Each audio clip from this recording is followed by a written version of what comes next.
तो जो एनिमल्स, हमने क्या कहा कि जो एनिमल्स अमोनिया को एक्सक्रीट करता है उनको अमोनोटिलिक एनिमल्स कहते हैं, ठीक है। और उसमें मेनली एक्वेटिक एनिमल्स होता है, ठीक है। Aquatic animals like fishes, aquatic amphibians, aquatic insects, ठीक है। और जो एनिमल्स यूरिया को एक्सक्रीट करता है, ठीक है, वो यूरियोटिलिक एनिमल्स उनको कहलाते हैं, ठीक है।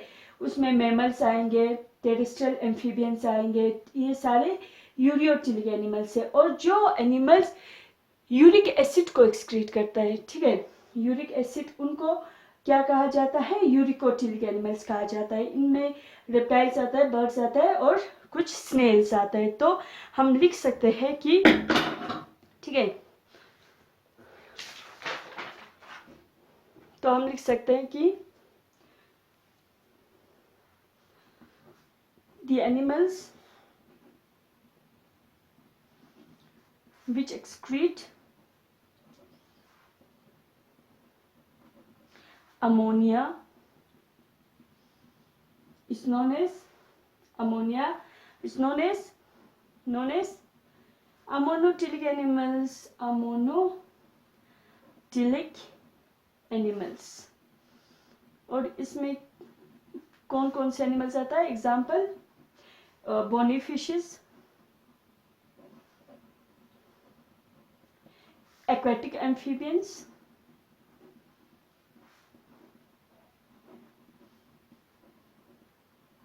and aquatic insects, and the animals, those animals which excrete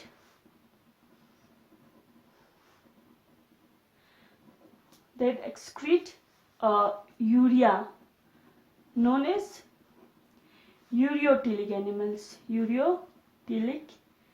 animals.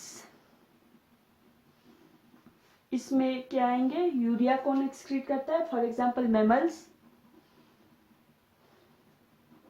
Mammals, terrestrial amphibians,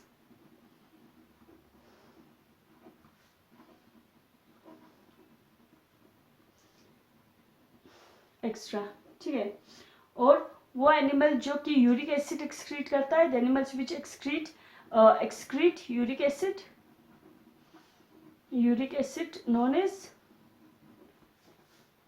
known as uricotelic animals. और इसमें क्या क्या आएंगे? Example, birds, reptiles, snails, land snails, extra. तो वो एनिमल जो मतलब अमोनिया को एक्सक्रीट करते हैं उनको अमोनोटिलिक एनिमल्स कहते हैं। और इसमें मोस्टली क्या होता है? एक्वेटिक एनिमल्स होता है, क्योंकि हमने कहा कि अमोनिया को एक्सक्रीट करने के लिए मतलब लार्ज अमाउंट ऑफ वाटर की ज़रूरत पड़ती है।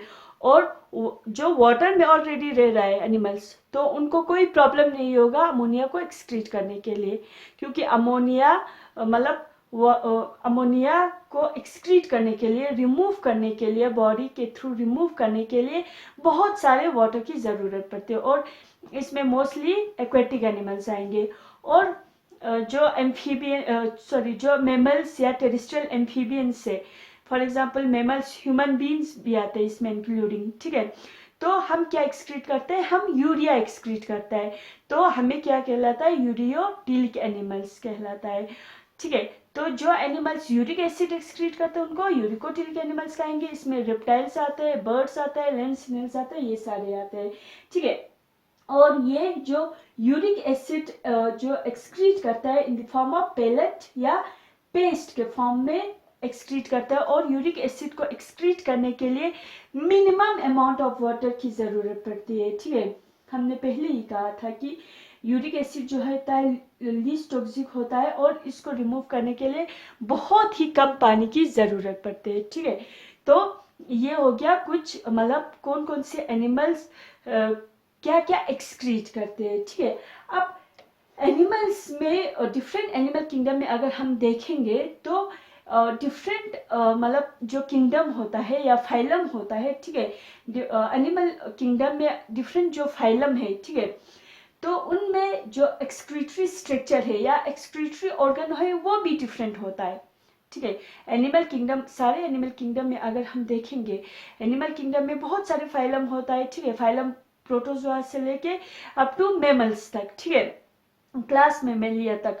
तो उन जो फाइलम्स में या जो क्लास में या डिविजन्स में, उनमें अलग अलग एक्सक्रीटरी ऑर्गन होता है, सब में एक ही नहीं होता है। सब में, जैसे कि सब में अगर ह्यूमन बींग्स में किडनी है तो हम ये नहीं कह सकते कि अगर मेमल्स में किडनी प्रेजेंट है, फाइलम या क्लास मेमेलिया में या ह्यूमन बींग्स में अगर किडनी प्रेजेंट है तो हम ये नहीं कह सकते कि अर्थवर्म में या फाइलम एनिलिड्स में भी किडनी प्रेजेंट होगा या फाइलम प्लेटीहेल्मिन्स में भी किडनी प्रेजेंट होता है। तो ऐसा नहीं होता है, अलग अलग एनिमल्स में अलग अलग एक्सक्रीटरी स्ट्रक्चर्स होता है, एक्सक्रीटरी ऑर्गन्स होता है, ठीक है। तो वैरायटी ऑफ एक्सक्रीटरी स्ट्रक्चर्स या एक्सक्रीटरी ऑर्गन प्रेजेंट होता है। फॉर एग्जाम्पल हमें पता है कि जो फ्लेम सेल्स या प्रोटोनिफ्रीडिया होता है ऐसे एक्सक्रीटरी ऑर्गन ऑफ प्लेटीहेल्मिन्स। प्लेटीहेल्मिन्स का एक्सक्रीटरी ऑर्गन क्या होता है? फ्लेम सेल्स या प्रोटोनिफ्रीडिया होता है। वो ऑलरेडी हमने फर्स्ट सेमेस्टर में पढ़ा है, ठीक है। तो जो फ्लेट वर्म्स है, प्लेटीहेल्मिन्स है, एग्जाम्पल प्लेनेरिया या दुवेसिया उसमें आता है, उनमें एक्सक्रीटरी ऑर्गन या एक्सक्रीटरी जो स्ट्रक्चर होता है वो प्रोटोनिफ्रीडिया होता है या फ्लेम सेल्स होता है। इसी तरीके से मतलब अर्थवर्म में या एनिलिड्स में, जो फाइलम एनिलिडा है उसमें निफ्रीडिया प्रेजेंट होता है। या मोलस्का के अंदर कौन सा एक्सक्रीटरी ऑर्गन प्रेजेंट होता है? एक्सक्रीटरी स्ट्रक्चर मेटानिफ्रीडिया प्रेजेंट होता है। या अगर हम आर्थ्रोपोड्स में या इंसेक्ट्स में देखेंगे तो उसमें कोई अलग सा एक्सक्रीटरी स्ट्रक्चर होता है, जैसे कि मल्फिजन ट्यूब्यूल्स। तो आर्थ्रोपोड्स के अंदर भी बहुत सारे डिफरेंट एक्सक्रीटरी स्ट्रक्चर प्रेजेंट होता है। फाइलम एक ही है, जैसे कि इंसेक्ट्स में लाइक कॉकरोच, उसमें मल्फिजन ट्यूब्यूल्स होता है, ठीक है। लेकिन जो प्रॉन है या क्रिस्टेशियन है उनमें एंटेनरी ग्रीन ग्लैंड होता है। एक्सक्रीटरी जो फंक्शन करता है वो एंटेनरी ग्रीन ग्लैंड करता है। तो वैरायटी ऑफ एक्सक्रीटरी स्ट्रक्चर पाया जाता है in different animals.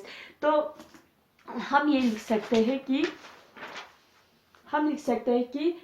Different animals है डिफरेंट एक्सक्रीटरी स्ट्रक्चर, ठीक है। Different animals have different excretory structures या organs, ठीक है, structures और organs। तो सारे एनिमल्स में हम ये नहीं कह सकते कि सारे एनिमल्स में ह्यूमंस की तरह ही किडनी होता है। जो एक्सक्रीटरी ऑर्गन ह्यूमंस में किडनी प्रेजेंट होता है, तो हम ये नहीं कह सकते कि अर्थवर्म में भी किडनी होगा या इंसेक्ट्स कॉकरोच में किडनी होगा। तो ये नहीं होता है। अलग अलग एनिमल्स में अलग अलग एक्सक्रीटरी स्ट्रक्चर होता है।